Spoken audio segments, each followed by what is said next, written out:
The most widely published book in human history reveals that we are created in the image of God. Throughout our human journey, each encounter is an opportunity to see the shared humanity in ourselves and others. Regardless of one's views on religion, each experience and each story weaves us together towards a common path. A path of transformation, a process of growth and understanding, a recognition that, at our core, we share a common destiny. What does the search for truth really mean in our lives? How can we find a sense of unity in a world so diverse and divided? As we reflect on these questions, we start to uncover a fundamental connection that binds us all beyond our differences. Welcome to Created in the Image of God, Building Vibrant Communities, with our host, Wade Franson. Today's episode is Skepticism and Sources of Information. Hey everyone, it's Wade Franson. I'm back in the studio to record the sneak peek for this Sunday morning's 7 a.m. Central, 8 a.m. Eastern Time, Created in the Image of God show with a returning guest who's focused on what the Bahá'í Writings say about independent investigation of truth and how we should approach the media. And Mehrtash Olson is his name, and he's given lectures now and presentations within the Baha'i community to groups of scholars for Baha'i studies and so on. So welcome back to the studio, Mehrtash. Hi, Wade. Thanks for having me. And it's a pleasure to have you. Boy, have things changed in the media landscape in the last couple of months since we talked to you. Your work seems more relevant than ever. Are you getting that sense yourself of how important it is, what you've been focusing on and what you're unpacking here?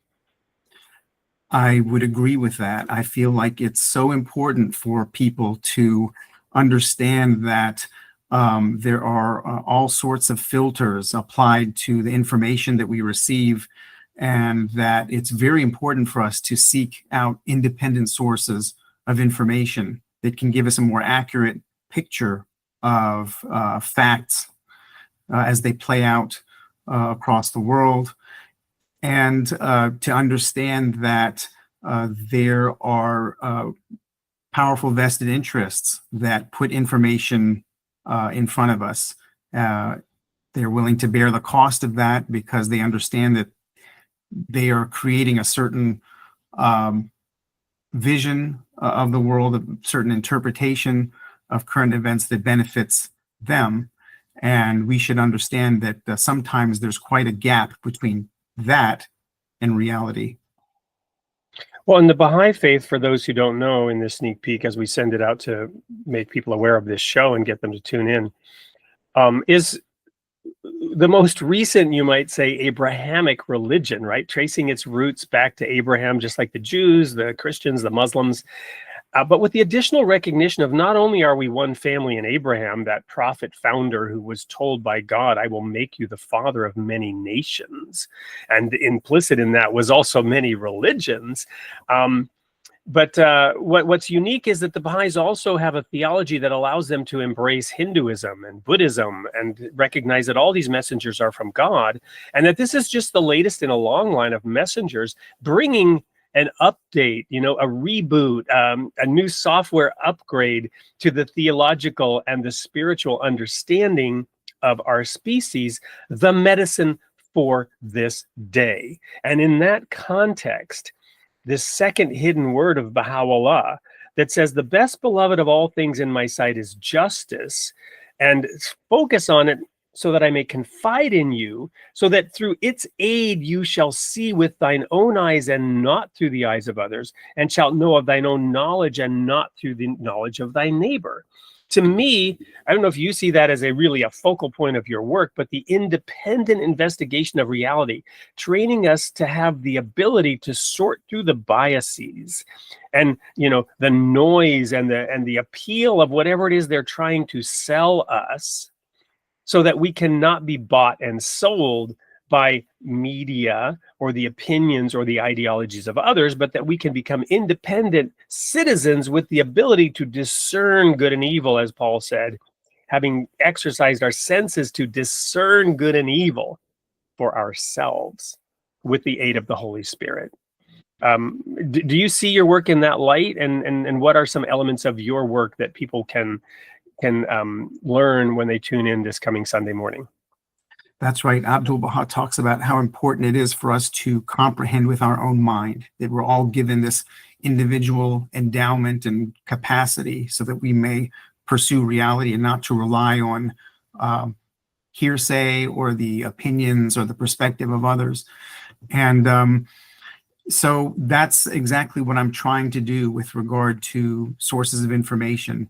You know, a lot of people turn to platforms like, say, Google, and it's got a lot of subsidiary elements there. You know, you have Google Maps and YouTube, and you know, its search function, Google Search, and so many different things wrapped up under that umbrella. And we've come to kind of accept that in our lives, and sometimes we can turn to those search results and think we're getting just unvarnished fact. And it's important to know that other people have looked into it. And I'll just read you a quotation from Nafiz Ahmed, who is an investigative journalist, who says the following: "The United States intelligence community funded, nurtured, and incubated Google as part of a drive to dominate the world through control of information. Seed funded by the National Security Agency and CIA, Google was merely the first among a plethora of private sector startups co-opted by US intelligence to retain information superiority." We can go into it further, but that's a perspective that the average American internet user wouldn't really have, just thinking about getting search results from the Google search engine. But if you look into, you know, the investigations of Dr. Robert Epstein, you'll see that there is lots of behind the scenes curation that goes on with algorithms and and with censorship and with providing you information that vested interests want you to see, and hiding other things that they don't want you to see. It's important to understand that all around us, so many of our experiences with popular media are curated in that fashion. Well, thank you, Mehrtash. We're going to end this sneak peek there, although I've just decided we're going to actually use the sneak peek as the first segment of the show. So for those of you tuning into the sneak peek, be here next Sunday. For those of you who are seeing this sneak peek as the first segment of our Sunday morning show, stay tuned. We'll be right back after this commercial break. What do ancient prophecies, the collapse of empires, and the Beatles have in common? In the people of the sign, truth is revealed to be far stranger than fiction. Wade Franson weaves together a childhood torn apart, world-shifting events in the music of a generation, on a journey that's as personal as it is historic. In the hardness of the heart, the quest deepens. Faith and doubt collide. Through shattering setbacks and unexpected miracles, Wade invites you to question, to seek, to forgive, and ultimately discover what truly matters. This is a story of reconciliation, resilience, and a universal longing to understand the mystery of God. Then, in The Rod of Iron, the relentless search for coherence comes to a breathtaking conclusion. From the Tower of Babel to science's furthest frontiers, Wade connects the mysteries of the past to the unity of a possible future, and to the deepest longings of the human soul. Wade Franson's trilogy is a riveting odyssey, exploring faith, science, forgiveness, and the music that ties it all together. Discover the story where every puzzle leads to a greater truth. Start your journey today. Welcome back to Created in the Image of God. I'm here with Mehrtash Olson. Just before the commercial break in our sneak peek, which was reshown now, I'm a prophet, I'm predicting the future. You were talking about how Google came to be. Unpack that a little bit for us. And by the way, for the audience, conspiracy theories are often early understanding of what tomorrow we will accept to be true, right? But also sometimes they're not. right? So I don't like to sort of go deep into conspiratorial theories before we have more knowledge and full knowledge. So I want you to unpack this, but I want to share my perspective before we do, which is I believe Google overall was a good thing. I believe the compiling and sharing of information, I believe AI is generally a good thing, that we can use it as a tool to get the information we need to fulfill that second hidden word of independently investigating the truth, the reality, and the availability of information is critical, right? Because, you know, information is power, and people throughout history have controlled information and not released it. We have the opposite problem today. We have information overload, and we have spin, and we have misinformation. Our problem is not a lack of information. Our problem is too much information, and information that is unreliable, and we have to learn how to discern, right? So the analogy is, we must all become carpenters, workmen who know how to use our tools. And if you know how to use a hammer, when you have the nail gun of Google, or the, you know, automated strategic, you know, steroid and turbocharged nail gun of AI, you better know how to use it. Don't give it to a child who doesn't know how to use a hammer, right? You can hurt your fingers with a hammer. You can hit yourself in the nail, or somebody else with a nail gun. So my premise is, even if the original seeding of it came from some of those sources, doesn't mean it's a horrible tool that we should never use. But I'm sure the point you're going to make is to be careful, because imagine how it might be used by those who have some control over it. Anyway, back over to you. I wanted to sort of caveat it with that. And let me know if you agree. Yeah, I think that's a fair point. You know, it's something that the average user, you know, would probably, it would escape us. Right. But Dr. Robert Epstein, who is the former editor-in-chief of Psychology Today, a publication, and he is currently the senior research psychologist at the American Institute of Behavioral Research and Technology. He's looked closely at Google, and he points out a couple of things. He says that, you know, due to its kind of dominance in the market for the past 20 years, owing to the tremendous success of Google search and the ad model that they use with that, and how that's made them a lot of money, they've been able to behave almost like a monopoly. And there's problems with that. You know, Lord Acton said, power corrupts, and absolute power corrupts absolutely.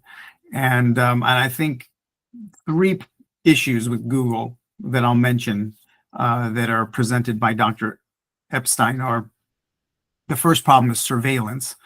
That, you know, in the business model of Alphabet Google, you know, your internet related behavior is tracked, and the resulting information is packaged, it's saved, it's sold to third parties, to other companies, and thus, in a sense, users become products that are sold to vendors, and that's not something the average user really thinks about when they're going to interact with the product. There's more to that, but I'll just jump on to, you know, the second problem being censorship. That, you know, often when we turn to a utility like that, we're trying to gain information, we're trying to gain facts, we're trying to gain truth. And this is not always the case with Google. You know, Google's, you know, trust and safety team is managed by 3 former CIA agents. I say former in air quotes. In fact, there's hundreds of employees, Dr. Epstein points out, and Glenn Greenwald, investigative reporter, points out that hundreds and hundreds of former intelligence, you know, CIA agents, agents are now in positions there of authority. And this, you often wonder, you know, I thought this was a search engine. I thought this was, you know, giving me access to information. And, you know, why is it that there's, you know, so many former spies working, for Google. Well, and allow me here just to interject. Sure. For those who may not know this, because I worked in technology, and because I speak multiple languages and worked in Europe, especially in the actually behind the Iron Curtain in the Soviet Union, having studied Russian and Germany, the CIA has twice targeted me for recruitment. And the way that they work is you would then be a CIA agent working within one of these tech companies, gathering intelligence for the government. Oh, wow. So this is very real, and they are, constantly reaching out to even, peons like me to try to recruit people who can help. And anyway, go ahead. Oh, it's fascinating. I didn't know that personal tidbit about you.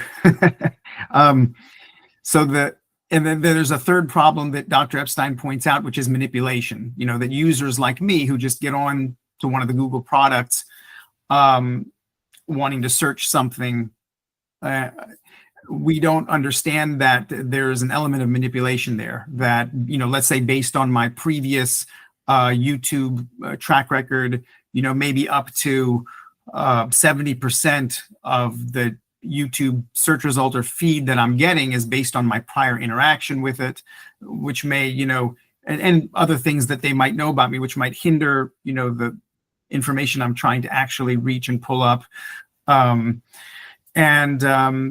That, Google has used its power, with regard to manipulation, with regard to censorship, and so on, and what it knows about the user to give them a false impression of important things. For instance, I'll just mention a couple of political folks that people are well familiar with, which is Warren, Senator Warren from Massachusetts, and Bobby Kennedy Jr., who's currently serving in the Trump administration. The two of them, were is an example of two folks that people might see as not exactly aligned politically, but they were both targeted by Google for different reasons. Elizabeth Warren, because she called for the breakup of Alphabet, the parent company of Google, into its constituent parts to kind of try to get it to minimize monopolistic behavior. Well, soon after that, Google started directing its users, and any user that was trying to, let's say, get information about Senator Warren, or anybody that might be considered a constituent, meaning, let's say, from state of Massachusetts, and liberal or left-leaning or Democratic Party aligned, which is a lot of, this information is available to Google through your account, through what you've liked, what you've subscribed to, what you've watched, what you might say in your bio. And what they did was they would direct those users to false extreme right portrayals of Senator Warren, which trying to give them the wrong impression of her, to make her less popular among her natural constituency. I suppose with the thought that she would not get as much support when it's time to vote, and then maybe she would not get reelected. And then if she was not reelected, she would be less of a thorn in the side of Google in terms of talking about trying to break them up for monopolistic reasons. Well, I can imagine that backfiring in the same way that all the negative information about our current president led to his base just being all the more rabidly pro, right? So if you start directing Elizabeth Warren's base towards extreme views from her opponents, it actually just fires up the base to be even more supportive. But yeah. And I want to add here, because I'm skeptical too. It's interesting to me that some of this stuff is coming up now, because I'm hearing things about the current administration being fascist, related to Jimmy Kimmel and whatnot. Mm-hmm. It's interesting that this stuff is coming up now, when in fact, while previous administration was in office, none of this information was coming out. But the previous administrations were obviously benefiting from all of these things being in place, and the news around Twitter, which has been out now for several years, the news about Google, which is coming out in the last few days. shows how previous administrations used and exploited this, even in the 2020 election, dramatically doing exactly what you're describing about Elizabeth Warren, to make sure that Democrats were encouraged to vote and Republicans were not encouraged to vote in the 2020 election. That information is also out there. So I'm not picking a side here. I'm just saying, in everything, we have to recognize that political partisanship is at play. We have to be aware of it. We have to not be, captured by it and influenced by it. We must see things with our own eyes. And the work you're doing, I believe, is helping make us aware and filter through that. But anyway, go ahead. I didn't mean to interrupt. I just wanted to add some context. That's exactly right. I think they also, targeted Bobby Kennedy Jr. Because he, when he was running for president to try to get the Democratic ticket against Joe Biden last year, he mentioned that when he got into the White House, he would put an end to pharmaceutical ads, and that kind of the ad revenue that Google relies on, the Alphabet relies on for its wealth generation, was at risk. And I think for that reason, because he was a potential threat, they also kind of targeted him with kind of ads that paint him as, kind of smear him and paint him as an extremist of whatever sort.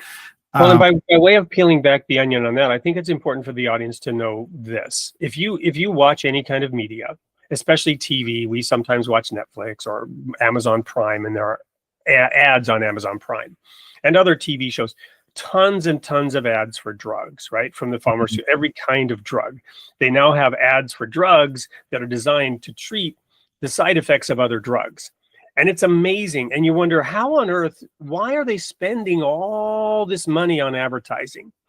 Well, there are two reasons. It's not the reason that has always been the case. They're not actually trying to get you to buy that drug or even ask your doctor for that drug. They're saying, ask your doctor for this drug. They're not expecting the patient to go in and ask the doctor for the drug. That's not why they're doing the advertising. They're doing the advertising for two reasons. One is it's a legitimate bribery scheme, right? By giving all these millions and millions of dollars of advertising money to these media networks, the media networks are beholden to them. The media networks are then incentive. There's an incentive structure in place to not release negative information about that drug, to continue the whole lobbying industry around preventing you from understanding how serious those side effects are. If you have suicidal thoughts, nausea and vomiting, all the millions of things that how this drug is going to kill you and cause you all these problems, the media that's receiving all this advertising money won't share that information with you. So it's not about getting you to be a customer. It's about controlling the media. The second thing is CYA. If they're ever hauled in front of a court of the land, they can say, Your Honor, we spent millions, and here's the receipts of the millions of dollars we spent telling the customers about the side effects. We did everything we could have and should have and more to inform our customers about the side effects. Of course, the customers have no control because the pharmaceutical industry has the doctors and the clinics and the hospitals under their control, and they're shoving the drugs down your throat, whether you're aware of the side effects or not. And you're just going along with it. So understand that's what's going on with all this money in the pharmaceutical area. And if you're not aware of that, you're watching these ads and you're like, this is stupid. Haha, they're wasting their money. I'm not going to want to ask for that drug. Well, that's not what it's about anyway. Wow. Well, these are things that we're getting quite an education about just in recent years, I think. And another thing that's related, I'll say, is, when you look at Facebook, again, people often turn to that to catch up with friends or share information about their family or entertainment, watching a video or something, and don't realize that in 2012, Facebook published an article in the Nature Journal describing how it sent go vote reminders to about 60 million Facebook users on election day back in the 2010 midterm elections. And Facebook calculated that reminder effort, that go vote encouragement that it put out, it motivated about 340,000 people to go vote on that particular day. And so, and they got in trouble, didn't they? Because this was an illegal campaign contribution because they were doing it. And there were lawsuits in which Facebook was had to like buy their way out of these lawsuits. That's right. There was that, if you remember that Cambridge Analytica scandal, that British political consulting firm, that I think around 2018 we learned that that Cambridge Analytica had paid Facebook for user data for tens of millions of profiles back in 2014, which it used to tailor political campaigns for certain politicians. And so, that's, I remember years ago just hearing that phrase, hearing the name of that consulting firm and understanding that was in the news, but not really looking into it and understanding what it was about.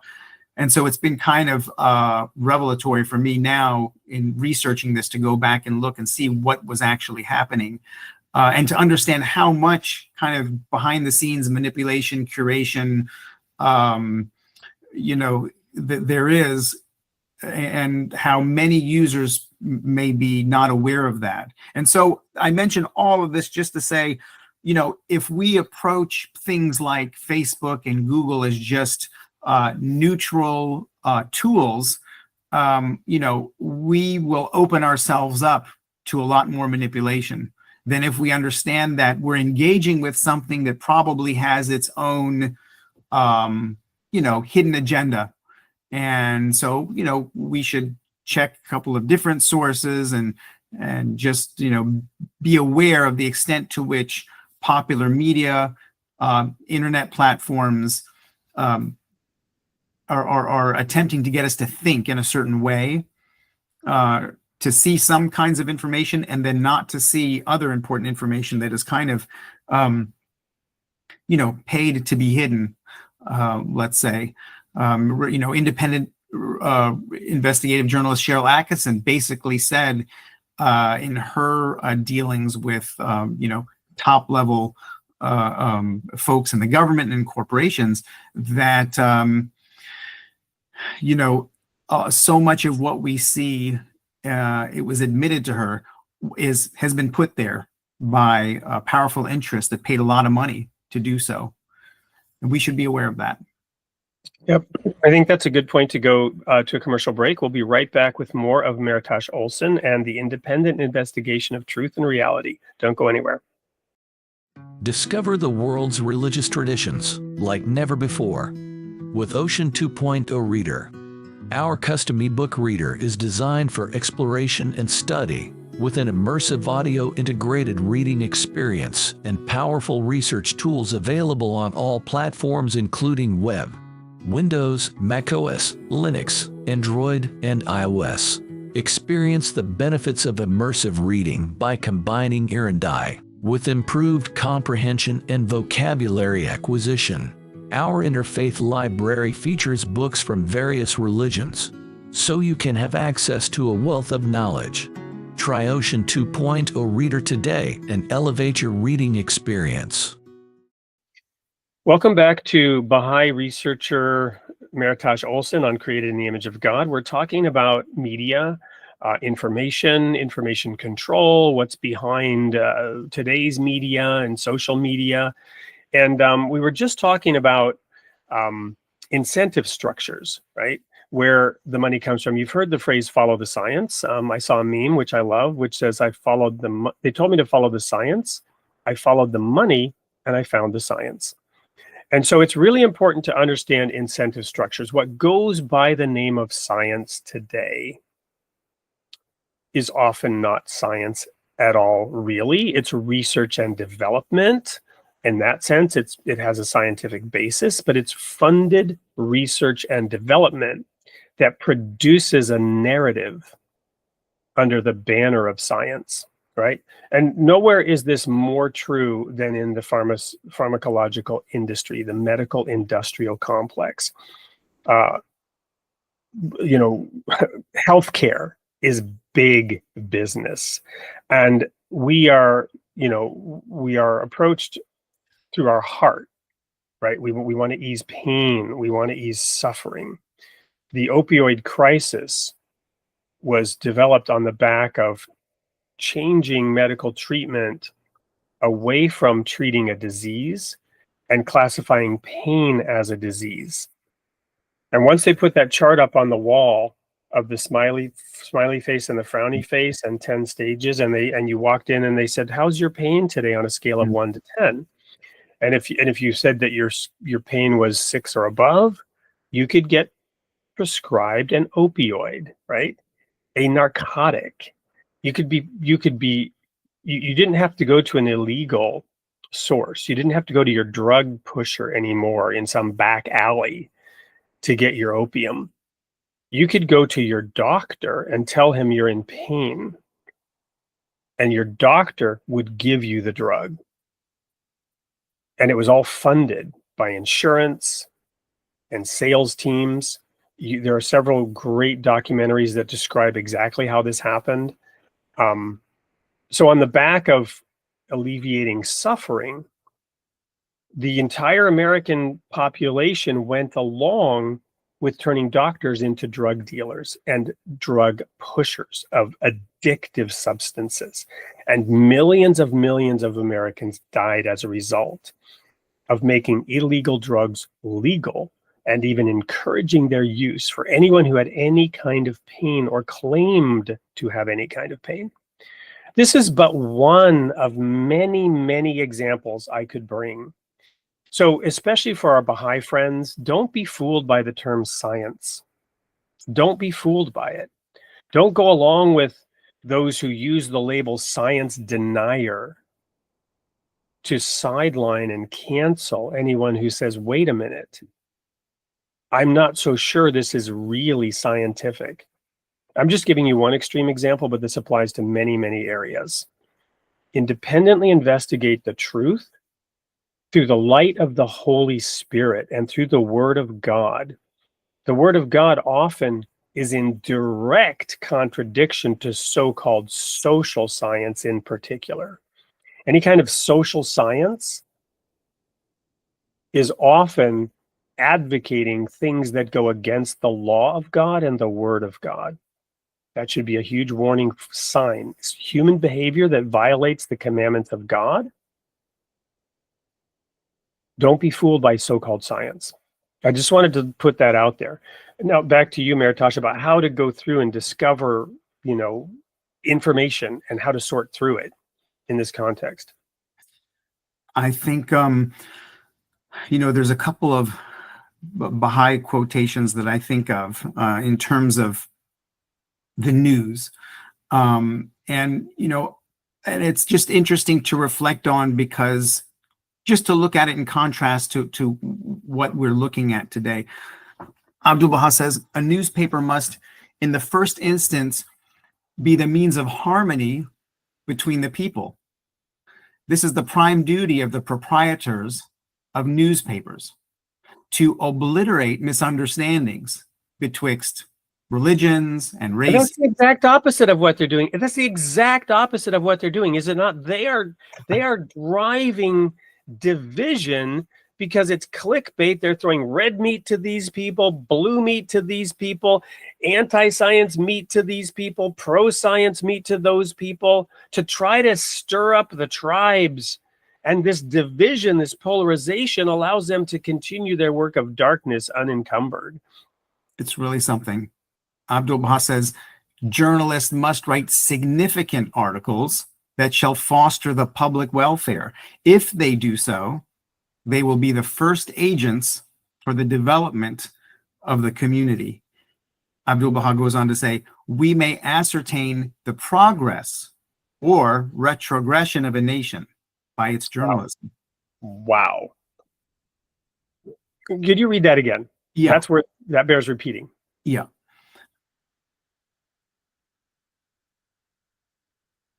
we may ascertain the progress or retrogression of a nation by its journalism.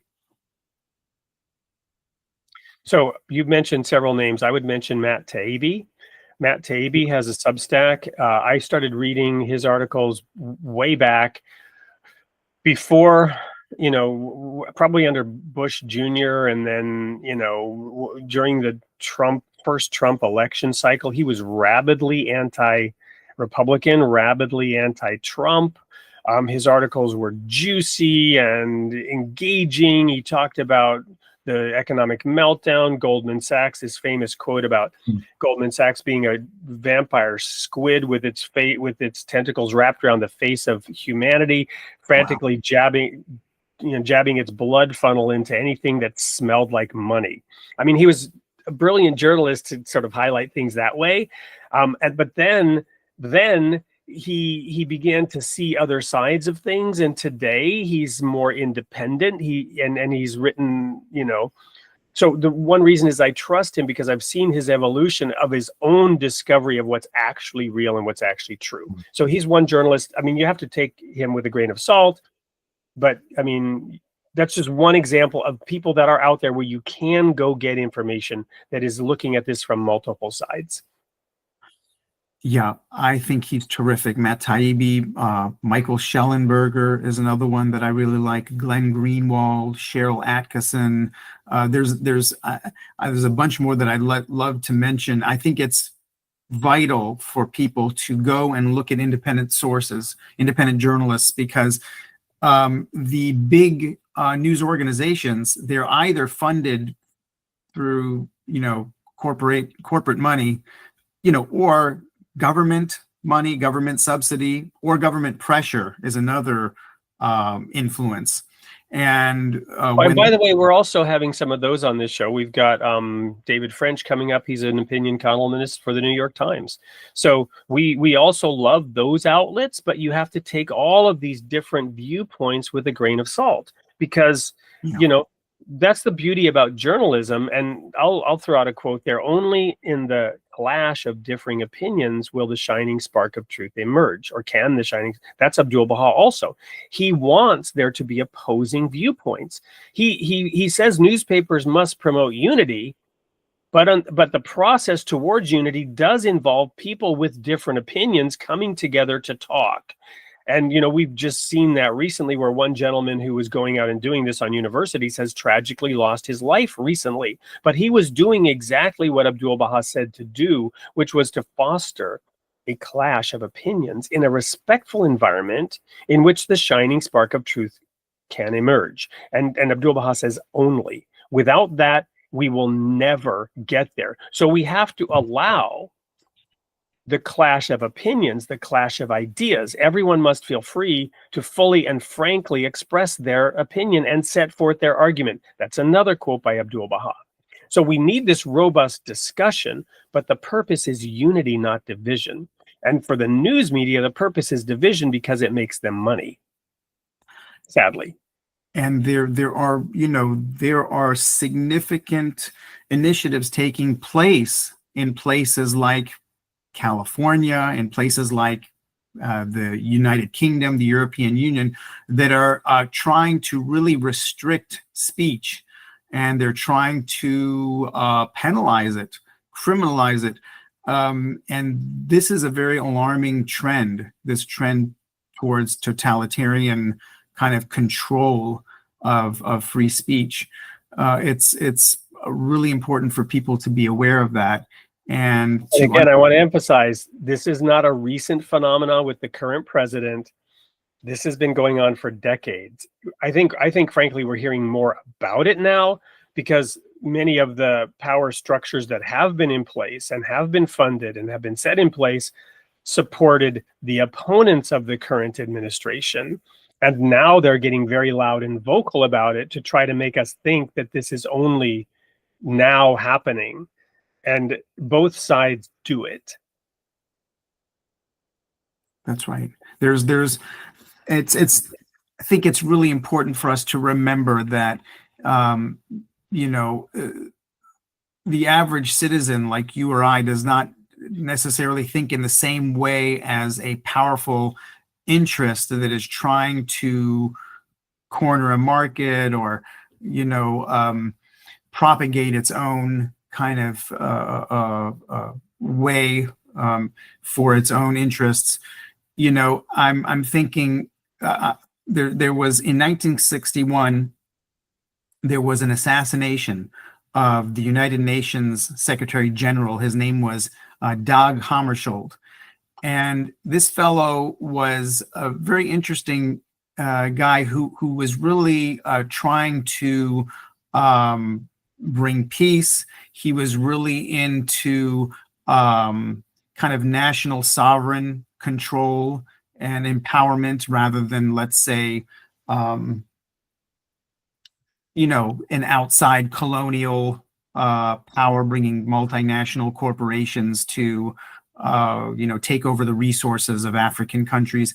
And he was, his plane went down in 1961, I think in Zambia, when he was on his way to Congo to try to negotiate a ceasefire. And it's interesting to me that, the Harry Truman, who at that time in 61 was the former US president, he was quoted in the newspaper the next day. And he said that Dag Hammarskjöld was on the point of getting something done when they killed him. Notice that I said, when they killed him. In other words, Truman quotes himself to the journalists in the article to make sure they understand his perspective, that this was not an accident. And, there have been a lot of very controversial assassinations around the world. And in the United States, I think constantly about JFK, Malcolm X, MLK Jr., RFK, John Lennon, all kinds of people. And now with this Charlie Kirk. And it's really important for us to remember that we must remain unified and we must not let things divide us, because especially now in the last 10 years with this social media and the kind of influence that it's had, I think people fight very easily. They take sides very easily. Well, in that context, I just want to point out there may be some in the audience here who have already been infected by opinions, very negative opinions about who he was without actually listening to him, getting the full context of how he approached things. I will say I did watch the memorial service, and his widow, Erica, who's now the CEO of that organization, publicly prayed in tears for the forgiveness of his murderer. So she called for forgiveness. She said that she personally forgives him for what he did. So even while she says that, he is a martyr and his blood, in essence, she's saying is watering the movement, and more people are turning to God as a result of it and bringing God back into public life in universities and bringing a moral fiber, including the principle of forgiveness and love. And every word she spoke emphasized that. So I would encourage those who may have formed opinions based on the most negative. And we're running out of time, but there are two biases that this media plays to. One is the negativity bias. People like to hear the most negative thing.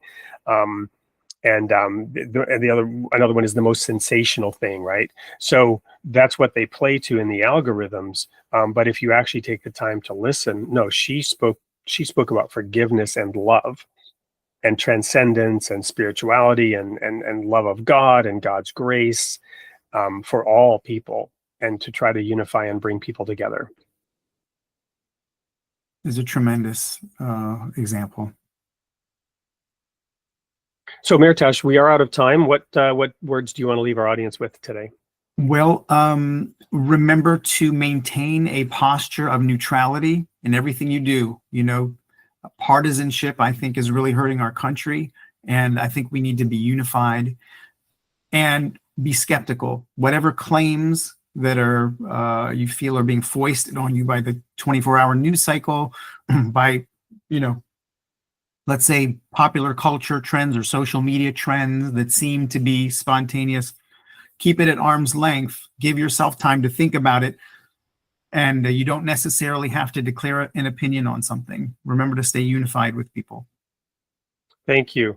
And for everyone else, remember, you are created in the image of God, and God loves his creation. That's it for today. Stay tuned for the sneak peek of who will be coming to talk to you on Created in the Image of God next week at 7 a.m. Central, 8 a.m. Eastern on Sunday morning with Created in the Image of God.